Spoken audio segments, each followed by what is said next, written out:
എത്ര വലിയ തോന്നിവാസം ചെയ്യുന്നവനെയും യാ ബുനയ്യ, കുഞ്ഞിമോനെ എന്ന് വിളിച്ചാൽ ഒന്ന് കൽബിങ്ങട്ട് തരാത്ത ഒരാളുണ്ടാവില്ല. നമ്മൾക്ക് ഈ ചെറുപ്പക്കാർ യുവാക്കളോട് ഭയങ്കര പരാതിയാണ്. അവരെ മുടി നമുക്ക് പ്രശ്നമാണ്, അവരെ മീശ നമുക്ക് പ്രശ്നമാണ്, അവരെ താടി നമുക്ക് പ്രശ്നമാണ്, അവരെ ഡ്രസ്സ് നമുക്ക് വിഷയമാണ്. എന്നിട്ട് നമ്മളിങ്ങനെ പറയും, അവരെ പള്ളിയിൽക്ക് കിട്ടുന്നില്ല, മദ്രസയിൽക്ക് കിട്ടുന്നില്ല, സംഘടനാ പ്രവർത്തനത്തിന് കിട്ടുന്നില്ല, നല്ല കാര്യങ്ങൾക്കൊന്നും നമ്മളെ നാട്ടിലെ യുവാക്കളില്ല. ഈ യുവാക്കൾ എങ്ങനെ വരിക? അവര് പള്ളിക്ക് വന്നാൽ കണ്ടില്ലേ ചങ്ങായിന്റെ കോലം കണ്ടില്ലേ, അവന്റെ പാൻറ് കണ്ടില്ലേ? ഈ കുട്ടികൾ പിന്നെ എങ്ങനെ വരും എന്നു മാത്രമല്ല, കാണുന്നോടത്ത് വെച്ചൊക്കെ ഈ കുട്ടികളെ നമ്മൾ അപകീർത്തിപ്പെടുത്തും. പീഡികത്തിണ്ണയിൽ ഇരുന്നിട്ട് നാട്ടിലുള്ള യുവാക്കളുടെ ചേലും കോലുമാണ് ചർച്ച. എന്നിട്ട് പിന്നെ നമ്മൾ പറയും കുട്ടികളെ പള്ളിയിലേക്ക് വരുന്നില്ല, മദ്രസയിലേക്ക് വരുന്നില്ല, ഒരു കാര്യത്തിനും കിട്ടുന്നില്ല. പറ്റുവാണെങ്കിൽ ഒരു കല്യാണാന്വേഷണം വന്നാൽ അത് മുടക്കാനുള്ള പണി കൊടുക്കും അല്ലേ? യുവാക്കൾ, പുതിയ യുവാക്കളെ മുടക്കാനുള്ള പണി കൊടുക്കും. അത് ഫുള്ള് കഞ്ചാവിലാണ്. അത് എങ്ങനെ നിങ്ങൾ അന്വേഷിച്ചാളി, പുറത്ത് അന്വേഷിച്ചേക്ക്, എന്താണെന്നറിയില്ല. അങ്ങനെ ഇതൊക്കെ അതിജീവിച്ച് ഈ യുവാവ് ഇനി എങ്ങനെങ്കിലും ഒരു പെണ്ണിനെ കണ്ട് ശരിയായി നിക്കാഹൊക്കെ നടന്ന് പിന്നെ ആ ചെറുപ്പക്കാരിയായിട്ട് ആ സ്വന്തം പെണ്ണിനെയായിട്ട് അങ്ങാടിയിലൂടെ ഒന്ന് വാഹനത്തിൽ, കാറിൽ അല്ലെങ്കിൽ ബൈക്കിൽ പോയാൽ അപ്പോൾക്ക് ഇവിടുന്ന് പിന്നെയും കുരു പൊട്ടാൻ തുടങ്ങി. അതാ പോണ കണ്ടില്ലേ? ഇത് പരമാവധി ചങ്ങായി മുടക്കി നോക്കിയതാണ്, എന്നിട്ട് മുടങ്ങിയില്ല. എന്നിട്ട് ഇപ്പൊ അപ്പുറത്തുനിന്ന് വിളിച്ചു പറയാണ്, അതാ പോണ കണ്ടില്ലേ? യാതൊരു നാണമില്ലാതെ പോകുന്നു. ഈ കുട്ടികളെ എങ്ങനെ നമുക്ക് കിട്ടുക? പിന്നെ ഈ കുട്ടികളെ എങ്ങനെ കിട്ടും? എങ്ങാനും ഒരു കുട്ടി റമദാനായപ്പോൾ ഒരു യുവാവ് ഒരു തൊപ്പിയൊക്കെ ഇട്ട് പള്ളിക്കാട്ട് കയറിയാൽ അപ്പുറത്ത് കാരണം ഇപ്പൊ ഒരു റമദാനിൽ വന്നതാ ഒരു തൊപ്പിയൊക്കെ ഇട്ട്, പിന്നെ അടുത്ത വക്തിനോ വരുമോ? വന്നിട്ട് അഥവാ ഫാൻ്റെ സ്വിച്ച് ഇട്ട് പോകുന്ന സമയത്ത് ആ ഫാൻ ഓഫാക്കാൻ മറന്നുപോയാൽ പിന്നെ അവനെ പൊരയും തേടിപ്പോലായി. നിങ്ങളെ കുട്ടീനെ പള്ളിക്ക് പറഞ്ഞേക്കരുത്, ഫാൻ്റെ സ്വിച്ച് ഓഫാക്കാതെയാണ് പോകുന്നത്. ആ യുവാവ് ദ്വാരക്കും, പഠിച്ചോനെ ആ ഹാജിയാർ കിടക്കണ പള്ളിക്കാട്ടിലേക്ക് പോലും എന്നെ കൊണ്ടുപോയി കിടത്തറുതേ റബ്ബേന്ന്. മരിച്ചാൽ പോലും സ്വൈര്യം തരൂല. നമ്മളെ ഈ യുവാക്കൾ അവരെ നമ്മൾ അടുത്ത് ഇടപഴകാത്തത് കൊണ്ടാണ്. എത്ര മാന്യന്മാരാന്നറിയാം അവര്. എവിടെങ്കിലും ഒന്ന് പെട്ടു നോക്കണം. നമ്മളെ നാട്ടിലെ, നമ്മളെ കുടുംബത്തിലെ ഒരു കല്യാണത്തിന് അവര് 2 ദിവസം 3 ദിവസം മുമ്പ് തന്നെ വന്ന് 5 പൈസ കൊടുത്തിട്ടല്ല, ആ യുവാക്കൾ ഒന്നടങ്കം വന്ന് അത് മുഴുവനും വൃത്തിയാക്കി ചെയ്യേണ്ടതൊക്കെ ചെയ്ത് അവസാനം അവിടെയുള്ള വേസ്റ്റും കത്തിച്ച് അതിൻ്റെ ചാരവും ശരിയാക്കി അതൊക്കെ വൃത്തിയാക്കിയിട്ടാണ് ആ ചെറുപ്പക്കാർ നമ്മളെ വീട്ടിൽ നിന്ന് ഇറങ്ങിപ്പോകുന്നത്. നമ്മൾ എവിടെങ്കിലും ഒരു യാത്രയിൽ എവിടെങ്കിലും ഒന്ന് കുടുങ്ങിപ്പോയാൽ, നമ്മളെ വണ്ടി ഒന്ന് പഞ്ചറായാൽ ചെറുപ്പക്കാർ കണ്ട ഇറങ്ങിയിട്ട് വരും. എന്താ പറ്റിയതെന്ന് ചോദിക്കും. വേണ്ടത് അവർ ചെയ്തു തരും. അവര് വളരെ നല്ല സോഫ്റ്റായ കൽബിനുടമകളാണ്. തിരിച്ചറിയണം നമ്മൾ ഇത്. ഖുർആനിന്റെ കാലികമായ ഒരു ഉപദേശം നോക്ക്. വൈദ് ഖാല ലുഖ്മാനു ലിബ്നിഹി വഹുവ യഇദുഹു യാ ബുനയ്യ. യാ ബുനയ്യ എന്ന പദം മുഫസ്സിറുകൾ കുറെ വിശദീകരിച്ചിട്ടുണ്ട്. ഈ ഉപദേശമാണ് ഇന്ന് എക്കാലത്തും ഫലം ചെയ്യുന്ന ഉപദേശം. അതാണ് ഏത് കാലത്തും എത്ര വലിയ തോന്നിവാസം ചെയ്യുന്നവർ. അപ്പോൾ ഉസ്താദേ, ചെറുപ്പക്കാർ ചെയ്യുന്നതൊക്കെ നല്ലതാണോ? അങ്ങനെ ഞാൻ പറഞ്ഞതിനർത്ഥമല്ല. മറിച്ച് നമ്മൾ നൽകുന്ന ഉപദേശങ്ങളുടെ ശൈലി മാറേണ്ടതുണ്ട്. അങ്ങനെയാണെങ്കിൽ ഈ ചെറുപ്പക്കാർ അവർ നല്ലവരാണ്, നല്ല മനസ്സിനുടമകളാണ്. അവരെ നമ്മൾക്ക് പള്ളികളിലും മദ്രസകളിലും സ്ഥാപനങ്ങളിലും സംഘടനകളിലും പ്രവർത്തകരായിട്ട് അവരെ നമ്മൾക്ക് അതിനും കൂടെ കിട്ടും എന്ന് നമ്മൾ മനസ്സിലാക്കുക. നമ്മളെ ഈ പരുഷമായ നിലപാട് മാറ്റിയാൽ കുട്ടികൾ പള്ളിയിലേക്ക് വന്നോളും, കുട്ടികൾ കുടുംബത്തിൽ നന്നാവും, മക്കൾ, ചെറുപ്പക്കാർ, യുവാക്കൾ നല്ല നിലക്ക് വരും. അതുകൊണ്ടാണ് ലുഖ്മാനുൽ ഹക്കീം അലൈഹിസ്സലാമിന് തൻ്റെ മകൻ്റെ പേര് പോലും വിളിക്കാതെ എക്കാലത്തും ഈ ഉപദേശം നിലനിൽക്കണം, ഇത് കാലാകാലവും തുടരപ്പെടേണ്ട ഒരു ഉപദേശമാണ് എന്ന് മഹാന്മാരായ മുഫസ്സിറുകൾ ഇബ്നു അജീബ് റഹിമഹുള്ളയെ പോലെയുള്ളവർ ഈ യാ ബുനയ്യ എന്ന പ്രയോഗം തന്നെ വിശദീകരിച്ച് രേഖപ്പെടുത്തുന്നുണ്ട്. നമുക്ക് ചെറുപ്പക്കാരെ പരാതി തീരുന്നില്ല. എന്നാൽ സന്ദർഭോചിതമായി മറ്റൊരു കാര്യം കൂടി ഓർമ്മപ്പെടുത്താണ്. നമ്മളെയൊക്കെ നാടുകളിലുള്ള യുവതികള് സുബ്ഹാനല്ലാഹ്. ഇന്ന് കണ്ടില്ല നിങ്ങള്, രാത്രി 8 മണി 9 മണി കഴിഞ്ഞാൽ ഉപ്പിലിട്ടതിൻ്റെ പിന്നാലെ ഗ്രാമങ്ങളിൽ നമ്മളൊക്കെ നാട്ടിലുള്ള പെൺകുട്ടികൾ ഔറത്ത് മറച്ചും മറക്കാതെയൊക്കെ ഓടി നടക്കുകയാണ്. രാത്രി 12 മണി 1 മണി വരെ. ഒരു നോമ്പിൻ്റെ പേരിൽ ഉണ്ടാകുന്ന ധൂർത്തും ദുരാചാരങ്ങളും തോന്നിവാസങ്ങളും എത്രയാണ്, പറയാതെ വയ്യ ഇത്. അല്ല, നിങ്ങൾ ആലോചിച്ച് നോക്ക്. ഒരു 4-5 കൊല്ലത്തിന് ശേഷമാണ് ഇത് തുടങ്ങിയത്. മുമ്പൊക്കെ പുരുഷന്മാർ പോയിട്ട് ഇതൊക്കെ ചെയ്യാറുണ്ടായിരുന്നു, ആൺകുട്ടികൾ പോയിട്ട് ഉപ്പിലിട്ടത് വാങ്ങി തന്നവരൊക്കെ ഉണ്ടായിരുന്നു. ഇന്ന് പെൺകുട്ടികൾ ഇറങ്ങിയിരിക്കുകയാണ്. കുടുംബനാഥൻ ഭാര്യനെയും മക്കളെയും പെൺകുട്ടികളെയും മരുമക്കളെയും പേരക്കുട്ടികളെയും എല്ലാവരെയും പിടിച്ച് കയറ്റിയിട്ട് പോവാണ്. ഇനി ഏതെങ്കിലും ഒരു വ്ളോഗർ ചെന്നിട്ട് അവിടെ ചെന്നിട്ട് അവൻ്റെ ചങ്കളെ കിടുക്കാച്ചിയാണ്, ഒരു രക്ഷയില്ല, ഇത് ഞെട്ടിക്കലാണ് എന്ന് പറഞ്ഞാൽ നമ്മളൊക്കെ ഞെട്ടിയിട്ട് മണ്ടുകയാണ് ഇതിൻ്റെ പിന്നാലെ. അതവരുടെ മഈശത്താണ്, അള്ളാഹു അവർക്ക് ബറക്കത്ത് ചെയ്യട്ടെ. പക്ഷേ നമ്മളെ ആത്മാവും നമ്മളെ ആരോഗ്യവും സംരക്ഷിക്കേണ്ടത് നമ്മളെ ബാധ്യതയാണ്. ഇമാം ഗസാലി റഹ്മത്തുള്ളാഹി അലൈഹി പറഞ്ഞിട്ടില്ലേ, ആമാശയത്തിന് ഏറ്റവും കൂടുതൽ അപകടകരമായത് അമിതമായ ഉപ്പിൻ്റെ ഉപയോഗമാണെന്ന് ഇമാം ഗസാലി റഹിമഹുല്ലാ ഇഹ്യയിൽ രേഖപ്പെടുത്തുന്നുണ്ട്. നമ്മളൊരു നോമ്പിൻ്റെ പേരിൽ നമ്മൾ ആരോഗ്യം കൊണ്ട് നശിപ്പിക്കുകയാണ് നമ്മൾ. ഞാൻ സന്ദർഭോചിതമായി സൂചിപ്പിച്ചു എന്നു മാത്രം അവസാനിപ്പിക്കുകയാണ്. പരിശുദ്ധ ഖുർആൻ എക്കാലത്തും കൊടുക്കുന്ന ഉപദേശവും ആ ഉപദേശത്തിൻ്റെ ശൈലിയുമാണിത്. യാ ബുനയ്യ, കുഞ്ഞിമോനെ എന്ന വിളി ആരുടെയും കൽബിൽ പിടിച്ചുപറ്റുന്ന വിളിയാണ് ഖുർആൻ വിളിക്കുന്നത്. ഏത് ആധുനികൻ എക്കോലത്തിൽ തോന്നിവാസം ചെയ്താലും, അവൻ എങ്ങനെ കുലുങ്ങിയാലും, അവൻ എത്ര വലിയ ധിക്കാരിയായാലും, ഖുർആനിൻ്റെ ഈ വിളി യാ ബുനയ്യ, കുഞ്ഞിമോനെ എന്ന സ്നേഹത്തോടെയുള്ള വിളി ആരുടെയും കൽബിനെ നന്നാക്കിയെടുക്കാൻ പറ്റിയ വിളിയാണ്. ലുഖ്മാൻ ഹക്കീം അലൈഹിസ്സലാമിന് തൻ്റെ മകൻ്റെ പേരറിയാത്തത് കൊണ്ടല്ല, പേര് വിളിച്ചില്ല, മറിച്ച് യാ ബുനയ്യ, കുഞ്ഞിമോനെ ലാ തുശ്രിക് ബില്ലാഹ്. അതുകൊണ്ട് അല്ലാഹുവിൽ നിന്നുള്ള ഈ വചനങ്ങൾ എക്കാലത്തുള്ള കാര്യങ്ങളും കൈകാര്യം ചെയ്യുന്നവയാണ്. നാട്ടിൽ അഴിമതിയാണ്, നാട്ടിൽ അനീതിയാണ്. പരിശുദ്ധ ഖുർആൻ അതിനെതിരെ നൂറ്റാണ്ടുകൾക്ക് മുമ്പ് സംസാരിച്ചു വെച്ചു.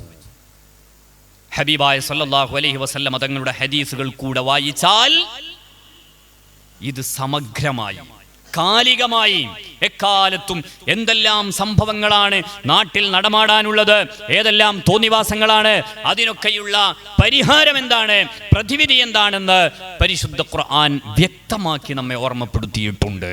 അല്ലാഹുവേ, ഞങ്ങൾക്ക് ഖുർആനിൻ്റെ ബറക്കത്ത് കൊണ്ട് ഞങ്ങളെ ഖൽബിന് പ്രകാശം നൽകണേ അല്ലാ, ഞങ്ങളെ ഖബറിൽ പ്രകാശം നൽകണേ അല്ലാ.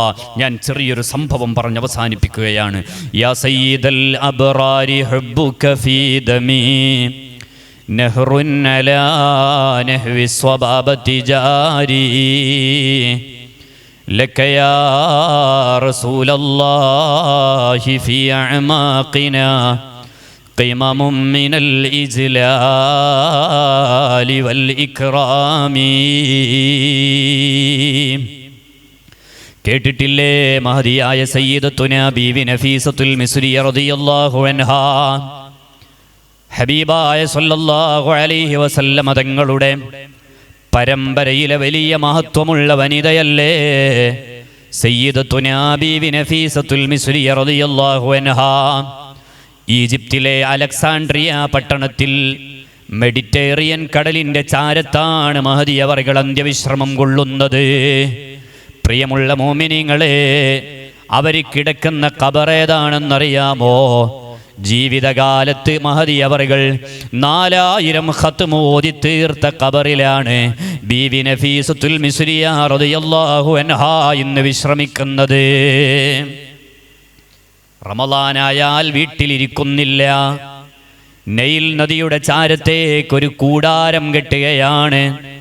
ആരോരും അറിയാതെ ഒറ്റപ്പെട്ട് ഇബാദത്തിലായി താമസിക്കുകയാണ് സയ്യിദത്തുനാ ബീവി നഫീസത്തുൽ മിസ്രിയ റളിയല്ലാഹു അൻഹാ. മഹദി അവറുകൾ വഫാത്തായപ്പോൾ അതാ മിസ്റിലുള്ളവർ പറയുന്നു, ഞങ്ങൾക്ക് ഈ നാട്ടിൽ തന്നെ അവിടുത്തെ ജനാസ മറവു ചെയ്യണം. അപ്പോഴാണ് ഭർത്താവ് പറയുന്നത്, ഇല്ല ഇല്ല, ഞങ്ങൾ നഫീസ ഉമ്മാന്റെ ജനാസ മദീനയിലെ ജന്നത്തുൽ ബഖീഇലേക്ക് കൊണ്ടുപോവുകയാണ്, ഇവിടുത്തെ വലിയുപ്പാന്റെ ചാരത്തേക്ക് കൊണ്ടുപോവുകയാണ് എന്ന് ഇസ്ഹാഖുൽ മുഅ്തമിൻ എന്ന ഭർത്താവ് പറയുമ്പോൾ മിസ്റുകാര് പറഞ്ഞു, പറ്റില്ല, ഞങ്ങൾക്ക് ഹബീബായ തങ്ങളുടെ പേരമകളായ നഫീസ റളിയല്ലാഹു അൻഹാ ഞങ്ങൾക്ക് ആശയാണ്, ഞങ്ങൾക്ക് ആശ്രയമാണ്, അവലംബമാണ്. അതുകൊണ്ട് മിസ്റിൽ തന്നെ അവരുടെ ജനാസ മറവു ചെയ്യണേ. അവര് തന്നെ ഖുർആൻ ഓത്ത് നിർവഹിച്ച 4000 ഖത്മുകൾ ഓതി തീർത്ത ഖബർ ഇവിടെയില്ലേ? ആ ഖബറിൽ തന്നെ മഹദിയെ മറവു ചെയ്താൽ ഞങ്ങൾക്ക് പ്രയാസങ്ങൾ ഉണ്ടാകുമ്പോൾ ബീവിയുടെ ചാരത്ത് വരാമല്ലോ. നഫീസ റളിയല്ലാഹു അൻഹായുടെ ജനാസയുടെ ചാരത്ത് ഭർത്താവ് ഇങ്ങനെ ഇരിക്കുന്നതിനിടയിൽ മഹാനവറുകൾ അറിയാതെ ഒന്ന് മയങ്ങിപ്പോയി. ആ മയക്കത്തിലതാ ഹബീബായ മുഹമ്മദുർ റസൂലുള്ളാഹ് സ്വല്ലല്ലാഹു അലൈഹി വസല്ലമ തങ്ങൾ വരികയാണ്. വന്നിട്ട് പറയുകയാണ്, അല്ലയോ ഇസ്ഹാഖ്, നിങ്ങളിങ്ങനെ ശാഠ്യം പിടിക്കല്ലേ, നഫീസ ഉമ്മാനെ മിസ്റിൽ തന്നെ മറവു ചെയ്യണേ. അത് മിസ്റുകാരുടെ അവലംബമാണ്, അവരുടെ ആശയാണ്, അവരുടെ ആശ്രയമാണ്. നബി സല്ലല്ലാഹു അലൈഹി വസല്ലമ തങ്ങളുടെ നിർദ്ദേശപ്രകാരം മഹദിയെ മിസ്റിൽ തന്നെ മറവു ചെയ്യുകയാണ്. കണ്ടില്ലേ, ഹബീബായ തങ്ങളുടെ നോട്ടമാണ്. ഏത് വിഷയങ്ങളിലും നബി സല്ലല്ലാഹു അലൈഹി വസല്ലമ തങ്ങളുടെ ഇടപെടലുകളാണ്. അല്ലാ, ഞങ്ങൾക്ക് അവിടുത്തെ മദദ് നൽകണേ അല്ലാ, അവിടുത്തെ തർബിയത്ത് നൽകണേ അല്ലാ. നൈൽ നദിയിലെ വെള്ളമൊഴുകുന്നില്ല. ജനങ്ങൾ വന്നിട്ട് പരിഭവം പറയുകയാണ്, ഓ നഫീസ ഉമ്മാ, നൈലിലെ വെള്ളമൊഴുകുന്നില്ല, പരിഹാരം വേണം. അപ്പോഴാണ് അവിടുത്തെ മുഖമക്കന നൽകിയിട്ട് പറയുകയാണ്, ഇത് കൊണ്ടുപോയിട്ട് നൈലിലിടണേ. എന്നാൽ നൈലിലെ വെള്ളമൊഴുകുന്നതാണ്. നിർദ്ദേശിക്കപ്പെട്ടതുപോലെ ജനങ്ങൾ കൊണ്ടുപോയി അവിടുത്തെ മുഖമക്കനെ നൈൽ നദിയിലേക്ക് ഇട്ടതോടെ നൈൽ സുഗമമായി ഒഴുകുകയാണ്. ഇത്ര വലിയ കറാമത്ത് കാണിച്ച മഹദിയാണ് സയ്യിദത്തുനാ ബീവി നഫീസത്തുൽ മിസ്രി റളിയല്ലാഹു അൻഹാ. ഒരു റമദാനിലാണ് മഹദി അവറുകൾ ലോകത്ത് നിന്ന് യാത്രയാകുന്നത്. നോമ്പുകാരിയായി യാത്രയാകുമ്പോൾ അതാ അവിടുന്ന് ജനങ്ങൾ പറയുകയാണ്, ഓ നഫീസ ഉമ്മ, എന്തെങ്കിലും ഒരു വെള്ളം തരട്ടെ, നിങ്ങൾക്ക് വെള്ളം കുടിച്ചിട്ട് പോകാമല്ലോ, ഇത് അവസാന നേരമല്ലേ. അപ്പോഴാണ് മഹദിയുടെ മറുപടി, ഞാൻ കാലങ്ങളായി എൻ്റെ റബ്ബിനോട് ദുആ ചെയ്യുന്നത്, നാദാ എന്നെ നോമ്പുകാരിയായി മരിപ്പിക്കണേ എന്നാണ്. എനിക്ക് അല്ലാഹു നൽകിയ അവസരമല്ലേ, റബ്ബ് തന്ന തൗഫീഖല്ലേ. അതുകൊണ്ട് വേണ്ട വേണ്ട, എനിക്ക് വെള്ളം വേണ്ട, ഞാനിതാ നോമ്പുകാരിയായി എൻ്റെ റബ്ബിലേക്ക് യാത്രയാവുകയാണെന്ന് പറഞ്ഞ് ലോകത്ത് നിന്ന് യാത്രയായ ബീവി സയ്യിദത്തുനാ നഫീസത്തുൽ മിസ്രി റളിയല്ലാഹു അൻഹാ. അല്ലാഹുവേ, അവരെ മദദ് ഞങ്ങൾക്ക് നൽകണേ അല്ലാ, അവരെ തർബിയത്ത് ഞങ്ങൾക്ക് നൽകണേ അല്ലാ, അവരോടൊന്നിച്ച് ഞങ്ങൾക്ക് സ്വർഗം നൽകണേ അല്ലാ. അവരെ ഹഖ് ജാഹു ബറകത്ത് കൊണ്ട് നാദാ ഞങ്ങളുടെ ദുനിയാവും ആഖിറവും നീ ഇസ്സത്തിലും റാഹത്തിലും ആക്കണേ അല്ലാ. അവസാനിപ്പിക്കുന്നു, ദുആ ചെയ്യുന്നു. അൽഹംദുലില്ലാഹി അൽഹംദുലില്ലാഹി റബ്ബിൽ ആലമീൻ ഹംദൻ യുവാഫി നിഅമഹു വയുകാഫിഉ മസീദ. اللهم صل على سيدنا محمد وعلى آل سيدنا ومولانا മുഹമ്മദ്. റഹ്മാനും റഹീമുമായ അല്ലാഹ്, ഞങ്ങൾ പറഞ്ഞതും കേട്ടതുമെല്ലാം നീ ഖബൂൽ ചെയ്യണേ അല്ലാഹ്, നീ സ്വീകരിക്കണേ അല്ലാഹ്. എല്ലാ ഖൈറും ഞങ്ങൾക്ക് ചൊരിഞ്ഞു തരണേ അല്ലാഹ്. എല്ലാ ആഫാത്ത് മുസീബാത്ത് ഫളീഹാത്ത് സല്ലത്ത് ദില്ലത്തുകളെ തൊട്ട് കാക്കണേ അല്ലാഹ്. ഞങ്ങളിൽ നിന്ന് മരണപ്പെട്ടു പോയവർക്ക് മഗ്ഫിറത്ത് നൽകണേ അല്ലാഹ്. അവരെ ഖബർ വെളിച്ചമാക്കണേ അല്ലാഹ്. ഒരു മേഖലയിലും ഞങ്ങളെ നീ പരാജയപ്പെടുത്തരുതേ അല്ലാ. ഈ മജ്ലിസിൽ വന്നവരിലും ഞങ്ങളെയൊക്കെ കുടുംബങ്ങളിലും രോഗികളുണ്ട്. ഷിഫാ നൽകണേ അല്ലാ, ആഫിയത്ത് നൽകണേ അല്ലാ, സിഹത്ത് നൽകണേ അല്ലാ. മക്കളില്ലാത്തവർക്ക് സ്വാലിഹായ മക്കളെ നൽകണേ അല്ലാ. ഉള്ള മക്കളെ സ്വാലിഹ്യങ്ങളിൽ പെടുത്തണേ അല്ലാ. ജോലിയില്ലാത്തവർക്ക് യോജിച്ച ജോലി നൽകണേ അല്ലാ.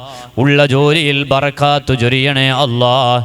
ഒരു മേഖലയിലും ഞങ്ങളെ നീ തളർത്തിക്കളയരുതേ അല്ലാ. എല്ലാ ഖൈറും ഞങ്ങളിലേക്ക് ചൊരിയണേ അല്ലാ. റബ്ബേ, ഞങ്ങളെ മാതാപിതാക്കൾ പലരും ഖബറിലാണ്, മഗ്ഫിറത്ത് നൽകണേ അല്ലാ. ജീവിച്ചിരിക്കുന്ന മാതാപിതാക്കൾക്ക് ആഫിയത്ത് നൽകണേ അല്ലാ. ഞങ്ങളെ ഭാര്യ സന്താനങ്ങളിൽ ബറക്കാത്ത് ചൊരിയണേ അല്ലാ. അവർക്ക് ഖൈറ് ചൊരിയണേ അല്ലാ. ഞങ്ങളെ ദുആ നീ സ്വീകരിക്കണേ അല്ലാ. ربنا تقبل منا إنك أنت السميع العليم وتب علينا إنك أنت التواب الرحيم وادخلنا الجنة مع الأبرار يا عزيز يا غفار يا جليل يا جبار آمين برحمتك يا أرحم الراحمين بفضل صلى الله على محمد صلى الله عليه وسلم صلى الله على محمد صلى الله عليه وسلم اللهم صل على محمد يا رب صل عليه وسلم.